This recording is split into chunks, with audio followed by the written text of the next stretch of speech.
No dia 5 de agosto, chegou aos cinemas O Esquadrão Suicida, a nova aposta da Warner para ressuscitar o universo expandido DC. Escrito e dirigido por James Gunn, O Esquadrão é uma sequência distante do filme anterior de 2016. Todo mundo já sabe, mas vale a pena repetir. Em 2018, James Gunn foi demitido pelo presidente da Disney, não pelo da Marvel. Mas o da Disney é que manda, né? E por tweets antigos que foram recuperados pela Fox News. Esses tweets, segundo o próprio, eram tentativas sem graça de fazer humor e chocar. E conseguiram. Só que de uma maneira inesperada e uma década depois. O presidente da Warner, Toby Emmerich, agiu rápido e contratou o Gunn. E lhe deu carta branca para tocar o projeto que quisesse, inclusive um filme do Homem de Aço. Mas o Gunn, ele já estava de olho numa outra franquia que ele dizia ser fã já desde os anos 80, ou seja, em sua adolescência. Essa franquia se chama Esquadrão Suicida, cuja primeira edição surgiu nas bancas em 1987, ou chegou às bancas, né, em 1987. Ao longo de 67 edições, escritas por John Ostrander e desenhada em sua grande parte por Luke McDowell, o Esquadrão enfrentou todos os tipos de inimigos, desde supervilões, tão vilões quanto eles próprios, até políticos do próprio país, derrubaram regimes, fugiram de outros regimes e até declarando guerras às células terroristas. Sempre ou quase sempre sob a tutela de Amanda Waller, o Departamento de Defesa estadunidense e do próprio presidente da República. Aliás, a política era uma tônica constante na HQ. E mais interessante ainda, a revista viveu vários momentos de mudança no mundo. Por exemplo, naquela época houve a queda da União Soviética, o fim da Guerra Fria, a queda do Muro de Berlim, e isso tudo refletiu nas histórias do Esquadrão Suicida. Se hoje nós vivemos um momento conservador e extrema-direita no Brasil, as primeiras edições da revista mostraram grupos de extrema-direita lá nos Estados Unidos que se movimentavam para subir ao poder. Um desses personagens, chamado Guilherme Hell, era basicamente um neonazista que, com a ajuda de policiais parceiros, prendia apenas negros. Os brancos ele soltava. Com tramas eletrizantes, muito bom humor, o Esquadrão era diferente das demais equipes de quadrinhos, porque suas formações eram itinerantes. Geralmente as outras revistas elas tinham formações fixas. O Esquadrão Suicida não. A cada edição era uma equipe diferente. Havia uma certa base, digamos assim, mas eram sempre membros novos, sempre diferentes. Alguns morriam também. Geralmente, o Coronel Rick Flag era o líder do time em campo. Sombra da Noite e Tigre de Bronze também estavam à disposição. Mas eles não eram supervilões ou bandidos perrapados, mas sim operativos a serviço do governo. Dos bandidos, as caras mais frequentes eram Capitão Boomerang e Pistoleiro. Aliás, embora fosse visto como um peso morto, inclusive pela própria equipe, o Boomerang era a grande estrela do esquadrão, pois geralmente se metia em confusão, que fazia tomar broncas e mais broncas da Warner. E o Boomerang sempre foi o personagem malandro, sempre tentando passar a perna nos outros e sempre se dava mal. Há outros personagens que o enviam e também conquistavam os leitores, como a Vixen. Ela surgiu na revista da Liga da Justiça. Ela era uma modelo que encontra um avatar com o símbolo de um animal, e todas as vezes que ela apertava aquele avatar, ela podia copiar as capacidades de qualquer animal. Ou seja, ela podia voar, poderia respirar debaixo d'água, poderia ter a agilidade de um felino, a força de um elefante, e por aí vai. Outro membro, um membro clássico, inclusive, chamado Chad. Ele foi criado, inclusive, pelo Steve Ditko, nos anos 70, e ele fez bastante sucesso nessa série. Ele era um alienígena de uma outra dimensão chamada Meta, e ele tinha um traje chamado traje M. Ele conseguia influenciar nas emoções das outras pessoas. Então, quando ele queria subjugar um vilão, basicamente ele manipulava as emoções desse vilão, e o maior temor desse vilão se manifestava numa forma criada pela própria Traje M. Era bastante interessante, o Chad ganhou bastante sucesso nessa participação dele do Esquadrão Suicida, e logo depois ele recebeu até uma nova revista própria pelo selo Vertigo, que era o selo das revistas adultas da DC. Falando em Vertigo, também temos um outro personagem que vale um destaque, chamado Conde Vertigo. Conde Vertigo, ele é um dos maiores gênios do universo DC, mas ele é um maluco de carteirinha. Ele tem vários problemas de personalidade, ele é um maníaco e ele chegou ao ponto de se tornar um escravo sexual da Era Venenosa, que é a vilã do Batman. Ele prometeu que se reencontrasse com ela, ele a mataria. Acho que eles não se reencontraram ainda. E mesmo sendo maluco, o Conde ele foi um líder de Estado do próprio país há algum tempo atrás, foi deposto, provavelmente por ser um doido, só que os cidadãos pediram para que ele voltasse, porque provavelmente o grupo que assumiu o poder era pior que ele. No momento de extrema maturidade, o Conde Vertigo falou que não tinha condição de assumir qualquer coisa, porque ele não tinha condições de nem mesmo suportar a si próprio. Bastante interessante, uma atitude bastante madura, ainda mais para um personagem de quadrinhos. Outro personagem que, embora teve uma passagem rápida, mas vale uma nota, o Dr. Luz, um bandido totalmente pé rapado. Ele tinha fobia de heróis adolescentes, porque toda vez que ele enfrentava alguma equipe de heróis adolescentes, ele apanhava. E a maluquice dele é que ele falava com o fantasma do ex-sócio dele. Eles eram dois bandidos, dois pé rapados, sócios, e o sócio dele então roubou esse traje de Dr. Luz, que é basicamente um traje que manifesta luz, solta raios de luz, pode voar, essas coisas. E o sócio acabou morrendo, então ele foi lá e roubou o traje do sócio. Algo deu errado, que ele começou então a ouvir as vozes do sócio, ver o sócio morto. E era muito maluco. Is this thing a dog? A dog? What kind of dog do you think it is, mate? I'm gonna go with Afghan hound. Oh my god, is it a werewolf? Yo, they turned me into a werewolf! Yo, let me out! Hey, he's not a werewolf, okay? He's a weasel. He's harmless. I mean, he's not harmless. He's killed 27 children, but, you know. Agora, falando sobre o filme.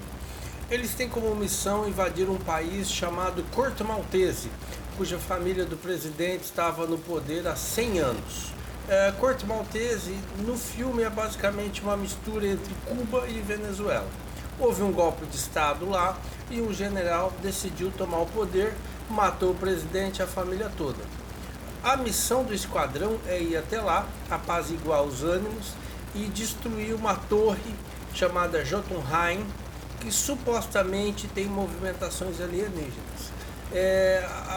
O Waller explica até que a família Herrera, que era a família do presidente, ela tinha até uma boa relação com os Estados Unidos.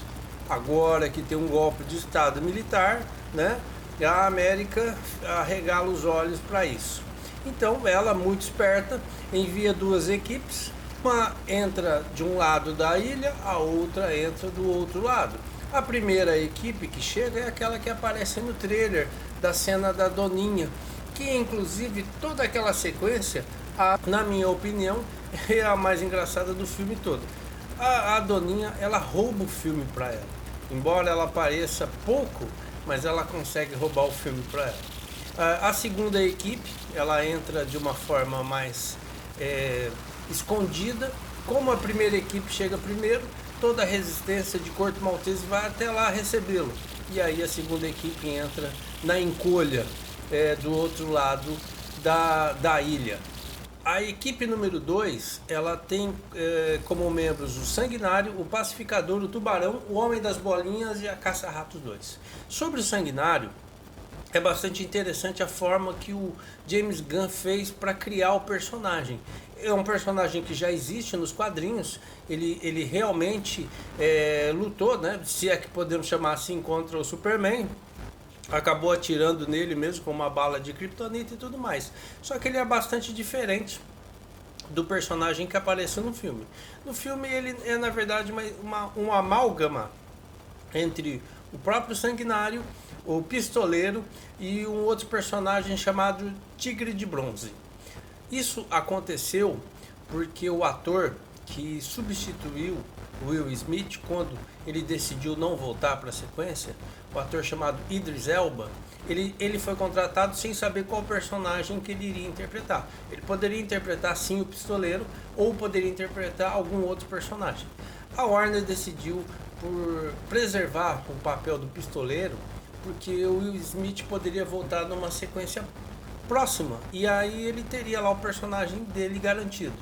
Então, quando o James Gunn começou a escrever o roteiro, ele não tinha ideia de qual personagem o Idris Elba iria interpretar. E surgiram rumores até mesmo que ele interpretaria o Tigre de Bronze.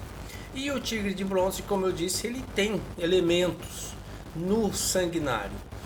Nos quadrinhos, ele chegou a namorar com a Vixen, enquanto eles eram da mesma equipe. E é interessante perceber que há elementos da Vixen na personagem da Caça-Ratos 2. Porque o conceito das duas vem dos animais. Embora a Caça-Ratos 2 ela controla ratos, a Vixen ela consegue copiar capacidades animais. E esse namoro entre o Tigre de Bronze e a Vixen acaba refletindo no filme, pois a Caça-Ratos 2 e o Sanguinário, eles têm um leve flerte, existe ali uma certa atração entre os dois. Então o diretor dá um jeito de colocar esses elementos que ele toma como base dos quadrinhos.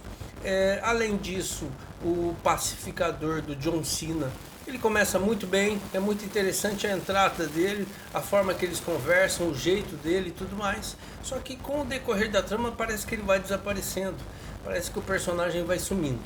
E fica mais evidente quando ele, o Rick Flag e o Sanguinário estão juntos, porque parece que se torna três personagens desempenhando o mesmo papel. É como você vê um time de futebol que entra em campo com três laterais direitos. Fica uma coisa meio parece que algo está fora do lugar. Em relação ao Tubarão Tigre, ele acabou conquistando o público de uma maneira muito simples, e o filme mostra uma espécie de processo de humanização do personagem, porque ele começa, né, a Waller até avisa eles que o Tubarão Tigre tomou gosto por carne humana. Então, durante todo momento, ele está com vários seres humanos ali e eles têm que tomar cuidado com ele.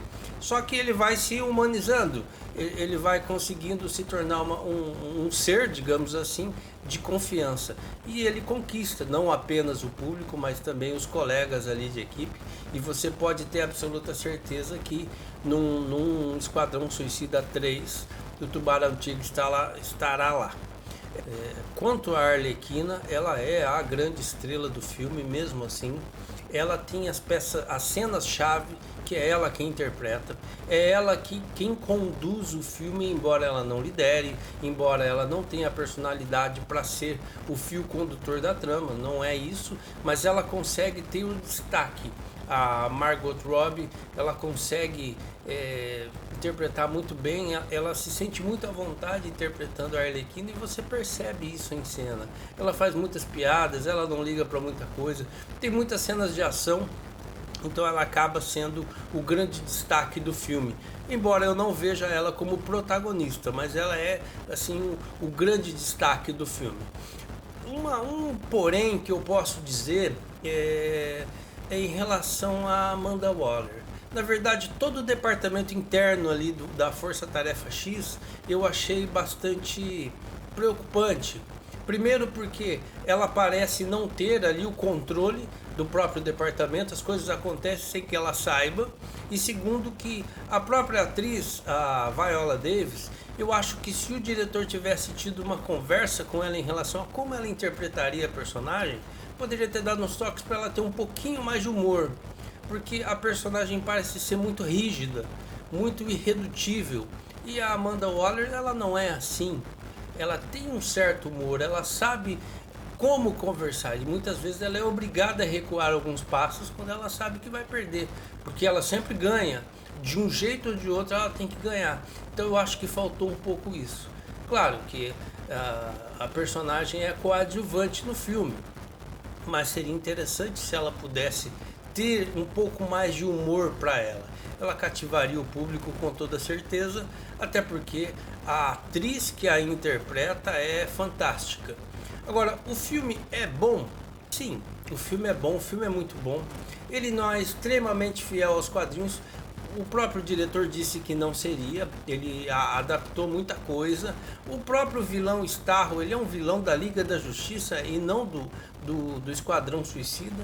O Esquadrão Suicida, ele tem mais um clima de espionagem, não tanto enfrentar super vilões gigantescos, nada disso. Mas é um filme bom, sim, e você pode ter certeza que a Warner já está pensando numa terceira missão. Com toda certeza o Tubarão Rei e a Doninha estarão lá nesse filme. Se você gostou, eu peço que você se inscreva no meu canal. Estou começando esse canal agora. Espero poder contar com vocês sempre. Estaremos sempre aí. Se você não gostou, se você tem alguma reclamação, se você quer deixar algum elogio, por favor, use os comentários aí embaixo. Deixe seus comentários, que são muito importantes. Eu vou ler todos e vou responder com toda certeza. Se você gostou, eu peço que clique no sininho, ative as notificações e dê um joinha, tá bom? A gente volta a conversar. Obrigado e até!